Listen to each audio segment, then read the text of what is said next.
In NBC's great parade of new shows. Ladies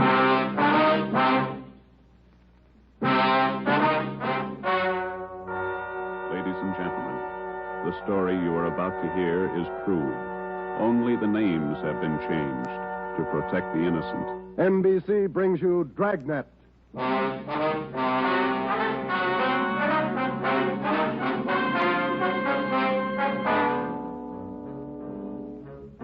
You're a detective sergeant. You're assigned to homicide. A mad killer is loose in the city. In every instance, he leaves the murder weapon behind. There are no fingerprints, no clues to the killer's identity. Your job, get him. Dragnet, the documented drama of an actual crime, investigated and solved by the men who unrelentingly stand watch on the security of your home, your family, and your life. For the next 30 minutes, in cooperation with the Los Angeles Police Department, you will travel step by step on the side of the law through an actual case from official police files. From beginning to end, from crime to punishment, Dragnet is the story of your police force in action. It was Tuesday, June 3rd. It was warm in Los Angeles. We were working the day watch out of homicide. My partner's Ben Romero. The boss is Ed Backstrand, chief of detectives. My name's Friday. I was off duty reporting back in on an emergency call. It was 3:57 a.m. when I got to the basement of the city hall, the carpool. Let's go, Friday.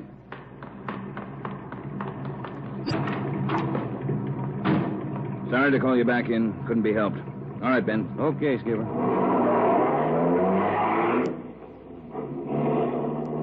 What's up, Ed? Double murder.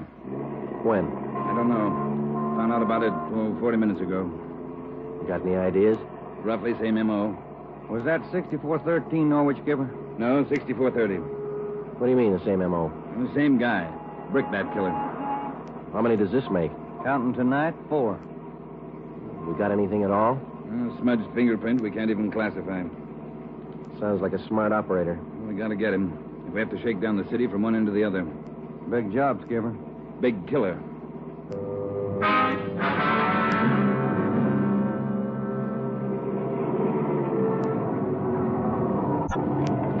At 4:26 a.m., we pulled up in front of 6430 Norwich Drive, a small group of bungalow apartments facing on an oval-shaped garden court.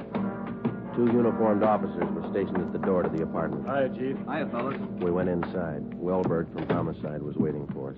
This way. In here. Well, there they are. Yeah. Mother, daughter. Joe, on the floor beside the bed. Yeah, a red brick.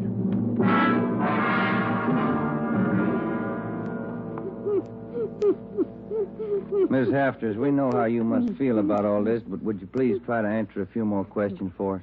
Yes. All right. Poor Margaret. Miss Hafters, how long had you known Mrs. Diaz and her daughter? 9 years. This November they moved next door. I remember it so well. We got along right from the start. And as far as you know, the only close friends the mother and daughter had live right here in the apartment court? Yes. Margaret was a pretty girl, but she was no chaser, no boyfriend. Very close to her mother. The 2 of them very close. Did they keep any amount of valuables in the apartment? Money, jewelry, things like that? Oh, no. Mrs. Diaz and Margaret didn't have much, you know. Very modest income. They both worked. And you can think of no good reason. Oh, no. Oh, poor Margaret, poor Mrs. Diaz, lying in there. Shock. Terrible shock. Wellberg. Yes, Sergeant. Would you show Ms. Hafters back to her apartment? Sure, Sergeant. Thank you, Miss Hafters. We appreciate it. Yes, thank you. Poor Margaret. Poor Mrs. Diaz. Well, Joe? Let's check with Ed. He's back in the bedroom. You get anything from the neighbors? The usual, Ed. No jealous boyfriends, ex-husbands, nothing like that. Boys find any evidence yet, Skipper? I'm still working on it. You got any theories? Well, we know the killings were all done by the same guy. Mm-hmm. Cuts the same pattern out of the window screen. Cuts the same pattern with a glass cutter out of the window. Reaches in and flips the lock. All right, where's that leave us? And before he gets inside, he makes sure there are only women in the house. That means he probably watches the house for a few days. Yeah. Once he gets inside, he wants only one thing, to kill. He's never taken any valuables. As far as we can tell, he's never searched for any. What kind of a man works like that? I think the guy's kill crazy. Hey, fellas, Yes, Donnie? here's a break. 2 fair prints. 1 thumb, 1 forefinger. What'd you get, Pete? Only got 9 points. Not enough to go into court, but enough to make him. We'll know him when we get him. Yeah.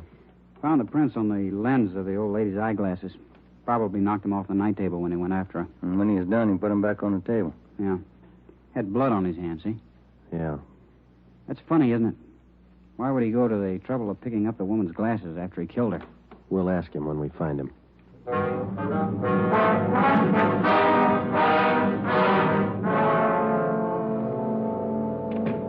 Hi, Ben. Joe. Might have something for you. We can use it, Lee. Hold it just a minute. Yeah. Crime Lab, Jones. Yeah. Yeah, all right. I'll tell him. Right, Ed. Backstrand. If you're through checking the victim's clothes by 8 o'clock, you can knock off for sleep until noon. What if we're not through? Take it up with the chaplain. Here's what I wanted to show you. Over here. A couple of casts. Bare footprint. That's right. Those from the Diaz place? Found them outside the dining room window in the flower bed. Take a look. Mm-hmm. Good cast. Size 9. 10. Missing toe there, huh? Left foot, first toe. That's lucky. Well, then the guy took his shoes off before he went in that house. That's the way it looks. You leave any other prints, Lee? 3 with the shoes on. Here they are. Here. Yeah. How would you say the guy is built, Lee? Oh, from the impression, pretty heavy man. There's no full length of stride, or I might give you an idea of his height. How about the bricks, Lee? Here they are, all 3 of them. Used this one in the first murder, this one in the second, this one last night. Leaves them around like calling cards, and there's no way to check them. You'll never get a fingerprint off a common red brick like this, Ben. Surface is too rough. Well, we got an idea of his weight. We know that the first toe's missing from his left foot. That's something. The one we had yesterday. We can check that missing toe in the amputation file, Joe. Yeah. Well, we better get back. Pete ought to have those prints ready, too. Thanks a lot, Lee. Okay, fellas. Say, they post the bodies yet? Yeah, they're doing it now. Same as the first 2. The brain? Concussion, hemorrhage. They didn't have a chance. Hold it a minute. Crime Lab Jones. Sure, just a minute. Either one of you fellas. I'll get it, Joe. Okay. Yeah, Romero. Yeah. Good, we'll be right over. They got a make on those 2 fingerprints.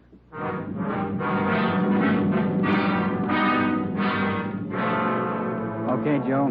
Single print file. Made him on the index finger. Let me see, Pete. Take a look, Ben. Yeah. Doesn't look like a killer, does he, Joe? Kind of nice looking. That's right, Pete. They said the same thing about John Dillinger. The name at the top of the make sheet read Carlos Richard Monterey, male, Caucasian, age 19, height 5 feet 11 inches, weight 165 pounds, dark brown hair, dark brown eyes. Last known address, 1663 Naples Street, Los Angeles. Previous arrests, 1, auto theft, February 8th, 1936. That was all. Ben and I had been expecting more. The information on the mama sheet for Monterey was 13 years old. So was the picture. So was the description. So was the address. In 13 years, a man can change in 1,000 ways. So can his habits, his appearance, his address. In 13 years, everything can change except 2 things. A man's fingerprints and a physical deformity.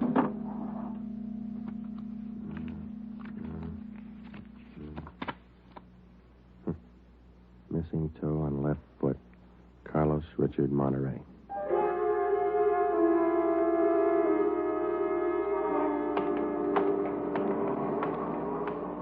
Here it is, Joe. 1663 Naples. Yeah, come on.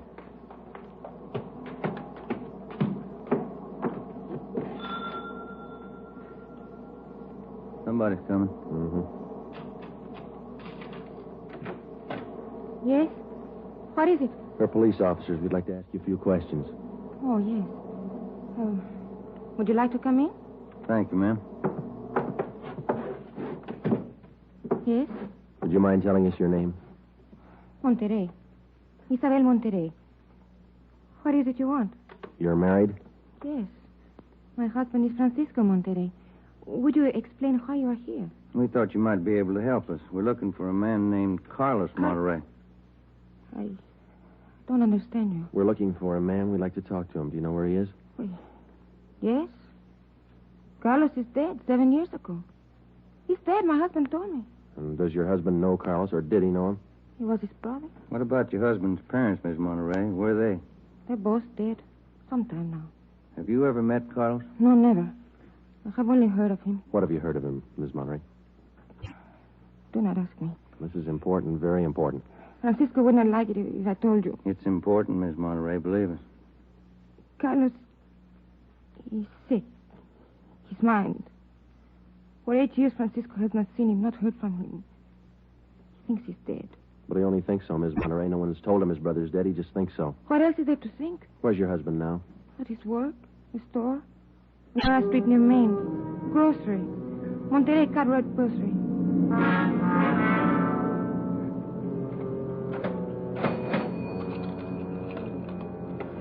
Here's your change. Thank you, Mrs. Myers. Now, look, officers, you know how it is. You don't like to let these things get out. That's why I trust you. You can trust us, Mr. Monterrey. We just want to check on a few things. Oh, fine. Always glad to help out if I can. Well, can you tell us if your brother was ever in a mental institution in his life? Oh, I know there was nothing wrong. 1923. Got a little bad, so Mom and Dad had to put him away for a while, just till he calmed down. I remember the day. Sometimes, dumb, stupid kid, what do you know? Standing there by himself in the train, crying. The public nurse, stupid way he cried. What do you do? I cried, too. I was only 10, Sergeant. I saw him go. He was alone. Later on, Mr. Monterrey, your brother was released from the state institution. Yeah, he was 16. And then he started running around, playing tough, carried a gun, lived by himself. He never came around. He dropped from sight about 1938. You haven't heard from him since then? Nothing. Never seen him. Do you know of anybody who might have seen him? Ooh, there was a girl he had. Anita something. On Soteo Street. Anita Martin, yeah, that's it. Soteo Street. Maybe she's seen him. Ask her. Maybe she's seen him. Carlos Monterrey? Not in a year. Last March he was in. When I was working at the Peacock, down on South Main. He came in, we talked for a while. That was all. And you haven't seen Carlos for the past 2 months or so? I tell you, no. Has he written to you? Has he phoned you? Once, 3 weeks ago, he phoned. Here. He left a message with my girlfriend. But he didn't call back again. Now, that's it. That's all I know. Thank you, Miss Martin. Here's our card. If he does call, you'll let us know. Yeah, I'll let you know. You like Carlos, is that it, Anita? Like him? No, I didn't like him. He was funny. But he was nice. You know, I pitied him. Why did you pity him, Miss Martin? Well, he was a good fellow who was strange. He could smile, you know. He had a nice smile, but you could tell he was never laughing. There was something in his mind. Something... Oh, I don't know.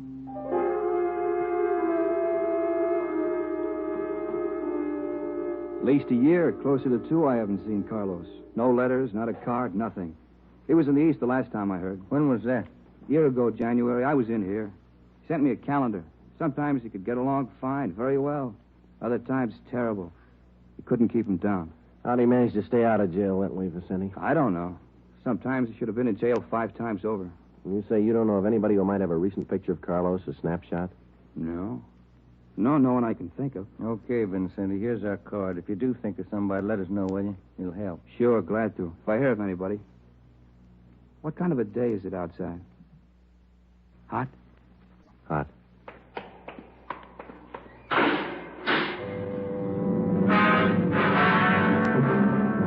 By 5 o'clock that afternoon, Ben and I were certain of one thing. Carlos Monterrey was in the city of Los Angeles, somewhere. We drove back to the office and told Ed Backstrand about our interviews with Monterrey's relatives and his friends. Inquiries and requests for further identification and information on him were immediately relayed to the state mental institutions. The 13-year-old picture of Monterrey taken from the files was copied and distributed with a note of caution as to the age of the photograph. An APB was sent out. Stakeouts were placed at the home of Monterey's brother, at the brother's store, and at the apartment of Anita Martin. A special detail of 300 men was ordered to join the Dragnet already in operation. The details at the airport and the bus terminals were alerted, as well as the details at the Union Depot and the main post office. By 6 o'clock that night, almost 1,000 men were actively working at the job of tracking down Carlos Monterey. At 6:30 p.m., Ben and I drew a 4-hour relief period. We drove out to Ben's place, and his wife fixed us some dinner. At 10:30 that night, we reported into the office, picked up Ed Backstrand, and we drove out to join the manhunt. Unit 32R on the corner of South Flower and Loomis, a 390W, KMA 367. Unit 12A, code 1. 66A and 864 Wall Street. See the man about a 507, KMA 367. Unit 42, 5430 East Grand, apartment 10, 311, KMA 367. We cruised with the Dragnet operation until 5 o'clock that morning. Ben and I took turns driving. Actually, the tremendous job of scouring 500 square miles of city for one man was only beginning. Unless there was an unexpected break, the search for Carlos Monterey could wear on for weeks. It did. Night after night, the manhunt went on, and day after day. There was no break. 16 days later, on a Sunday night, I went to bed early. I read a while, and then I turned off the lamp and went to sleep.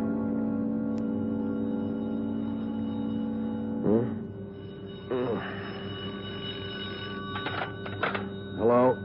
Friday talking. Sorry, Joe. Get in here as fast as you can.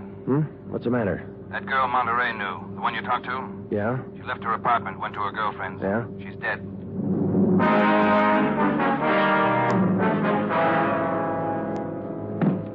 There it is. Ordinary red brick. Found it by the body. How long's she been dead, Skipper? Well, she was seen alive about an hour and a half ago. Got 3 bare footprints, good length of stride. Found them down in the lot beside the house. What do they look like? Same guy. First toe missing from the left foot. The same weight impression. Should be about 5'11". That checks out with what you got, doesn't it? All right, so it's the same guy. What about those shoes we found, Lee? Yeah, they correspond. They were impregnated with foreign matter. What'd you find? Particles of lettuce leaf, dry onion skin, traces of red cabbage. Maybe a vegetable counter. Maybe. What about the city wholesale market down on Front Street? What about any market in Los Angeles? No, Lee, that wholesale market is big enough to hide anybody. Hundreds of transients work in there. Some of them even sleep there. For a guy like Monterey, it'd be perfect. That's a fair guess. Check it when it opens. They open at 2 a.m. 2:30 now. All right, get back to the office and pick up as many extra men as you need. Get down there right away. Okay, Ed. Now, you know he's a rough one, so watch it. On Monday, June 23rd, at 2 minutes past 3 a.m., we pulled up at the city wholesale produce market. With the exception of 54 police officers in plain clothes who mingled with the buyers and sellers, business went along as usual. The market itself covered almost 3 square blocks in the lower part of the downtown area. It was divided off into hundreds of individual stalls by flimsy wooden partitions. To make the search even tougher, the place was crowded. For the first 45 minutes, we had the men circulate at random through the crowd on the chance that one of them might spot Carlos Monterey from the 13-year-old picture. It didn't happen.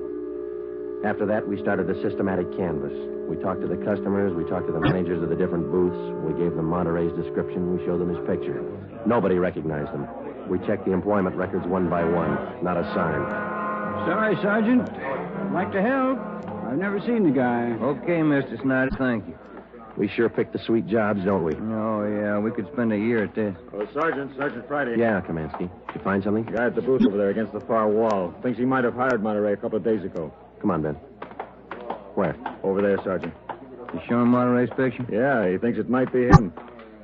Mr. Fresinetti, this is Sergeant Romero, Sergeant Friday. Yes, I told your boy, Sergeant. This fellow Carlos, I hired him to help last Thursday. Big rush for me now, so I hired him. You sure he's the man? In the picture? I think so. A little older, maybe. Oh, but I know faces. He's the man. You looking for him? You say you hired this man last Thursday? That's right. It's a big rush for me now in the morning. I hired him Thursday. He worked Thursday, Friday, Saturday. But he don't show up this morning, so I got no use. Too many men to pick from. He don't show up, I let him go. What kind of work did he do for you? Same as he did before Schiller done it there. Heavy work. Moving the stores, cleaning up. What kind of produce does Schiller handle, Mr. Franzenetti? Fancy, very fancy vegetables. Choice. New potatoes, expensive red onions. Schiller sells to the big hotels. Does Schiller handle brown onions, Mr. Franzenetti? Oh, only the best. Big dealer at the Schiller. Sells it to the big hotels. How long has this Carlos been working around the market? Oh, I don't know. Is it just like the rest? First he worked for me, then Largo Massini, then a Schiller. Hey, why are you looking so hard for him? He stole something? He murdered somebody. Him? Mamma mia, murder. Do you have any idea where Carlos lives? Me? No. And if he comes back here, I tell him to get out. I got nothing to do with this trouble. No, you'll tell him nothing, Mr. Franzenetti. Here's our card. If you see Monterey again, call us. Say nothing to him. Oh, sure. I remember. Joe, call the chief at the office, will you? Message just came in. Thanks, Al. Come on, Ben. Yeah, there's a phone booth. See? No, I don't. Where? Straight ahead, little to the left. Oh, yeah. You got a nickel? Let's see. Oh, yeah. Yeah, there you are. Thanks. I'll see what Ed wants.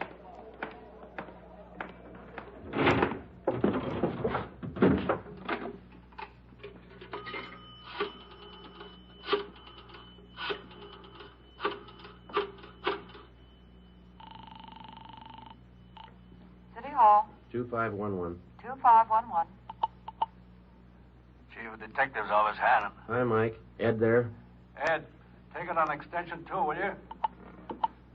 Backstrand talking. Friday, Ed. Move fast on this one, Joe. What's up? Main post office. Carlos Monterey picked up a letter there less than 5 minutes ago.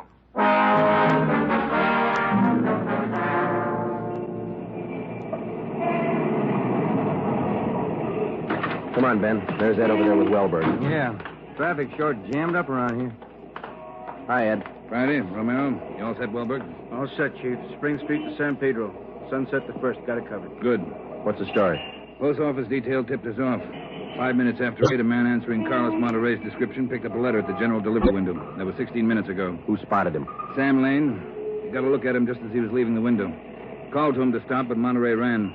Lane called me, and we threw a net over the area for 6 blocks around. And Monterey's still somewhere inside this area? I don't know how he could have gotten out. What's next? Well, I'll give him an hour to break for it. After that, we start a house-to-house search of the whole area. Stop all pedestrian and vehicular traffic for identification. You're going to jam up the depot traffic. That's cheaper than murder, Romero. Get going. The first hour we counted off in 5-minute segments. Like Backstrand, we felt close enough to Monterey to touch him. But he still wasn't there. The north and south ends of the blockade started to move in, slowly. Searching every store, every house, every conceivable place where a man might hide out. In the meantime, Ben and I worked the Spring Street side of the blockade, watching the faces of the pedestrians as they came through, one by one, examining all vehicles and their drivers. The morning wore on, the sun came out, and it started to get warm. By 11 o'clock that morning, Monterey still had not been found. The temperature was 93 in Los Angeles. It was still climbing. The search went on. At 10 minutes past 2 p.m., Backstrand made the round. How's it look, Skipper? Not good. Going slow. How much longer you figure? I don't know. It'll go to after dark, that's sure. District down here is like a rat's nest. Yeah. Nothing? Nothing. But he's someplace inside this blockade. He's got to be. Any chance of getting relief for the men in our squad? Some of them been working straight through since yesterday. I'll see. Check with me around 5 this afternoon. Thank you, Skipper. Keep a sharp lookout. One slip. That's all it takes. The search went on. At 3 o'clock that afternoon, the temperature was 95. We sweltered and we waited. At 3:45, Backstrand sent a squad of men into the Union Depot to search it from top to bottom. There was one false alarm when one of the men thought he saw Monterey slipping out a side door into a taxi. He turned out to be a train conductor. At 25 minutes past 4, Backstrand passed along the order to our detail to start moving in, house by house. It was a tedious job, and it went slow. The men were tired. At 5:30, the relief squad showed up. Ben and I stayed on. After another 2 hours of house-to-house searching, the trap was narrowed down to a 3-square-block area, a single block wide and 3 blocks long. It started to get dark. Backstrand ordered out batteries of floodlights. By 8 p.m., the cordon closed in around the last 2 square blocks. Lines are all set, Skipper. Ready to move. Good. What do you think? Well, we'll know pretty soon, one way or the other. Frank, keep that traffic moving. All right, you two, get going. See you later, Skipper. Joe, let's take a look in here. Okay. Sure is an old building. Yeah. Where'd Kamansky go? Oh, no, he's here a minute ago. Oh, wait, there's his flashlight. Down at the end of the corridor there. He's signaling. Yeah, come on. Kamansky? Yeah. Down below, Sergeant, in the basement. Come on. Monterey? He's been there, I think. Yeah, this way. Where? Over here. Now, watch your step. The light's bad. Here he is. Says he's the janitor. Oh, my head. He's been slugged. All right, come on. How'd it happen? Can you tell us? Yeah, a big man hit me. I came down to empty the baskets. He hit me and ran. Ran over to the new building. The new building? Is that the one next door? Yeah, just a few minutes ago. Nobody's come out of this building for the past half hour. Every door in the place is guarded. No, not the doors. He went through the tunnel. I saw him. Over there's the tunnel. I'll take a look, Joe. Yeah, the tunnel. Connects the two basements. Same company, old building, new building. The tunnel connects the basement. Joe, come on. Yeah. Kamansky, get out the back strand. Tell him what's happened. Right, Sergeant. And call an ambulance. Right. All right, Ben. Through the tunnel. Watch where you're going. The light's bad. Yeah, it is. That a door up ahead there? Yeah, I think so. Yeah, let's go. Good. There's a stairway. Come on.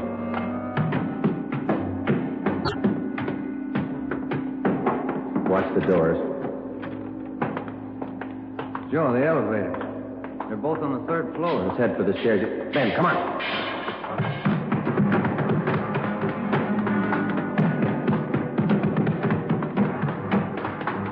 One more floor. Yeah, right.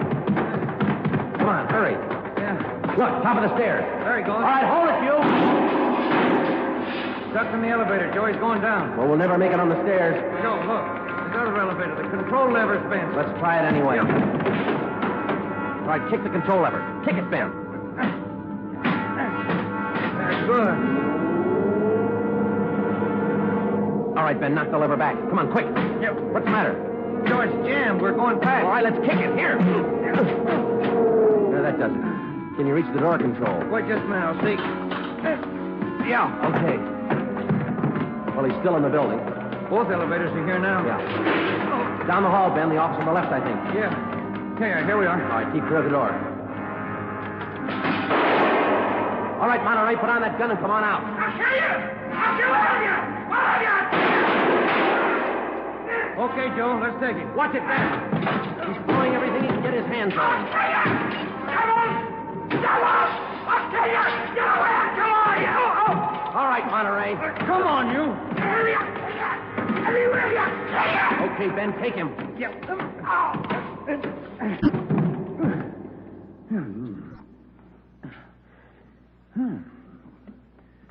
Nice looking guy. Clean cut. Yeah. Doesn't figure, does it? What's that? My wife would say he doesn't look like a killer, does he? What's a killer supposed to look like? The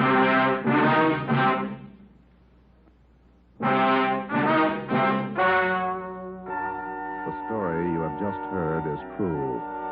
Only the names were changed to protect the innocent. Carlos Monterey was examined by 5 different psychiatrists appointed by the Superior Court and was found to be sane. He was tried and convicted of murder in the first degree. He was executed in the lethal gas chamber at the state penitentiary.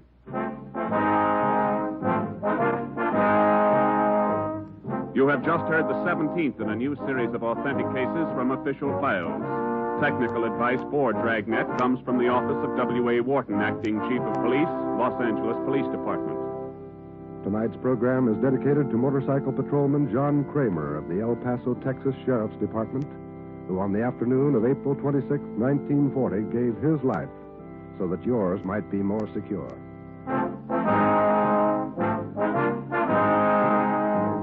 Dragnet came to you from Los Angeles. Your tune for the stars on NBC.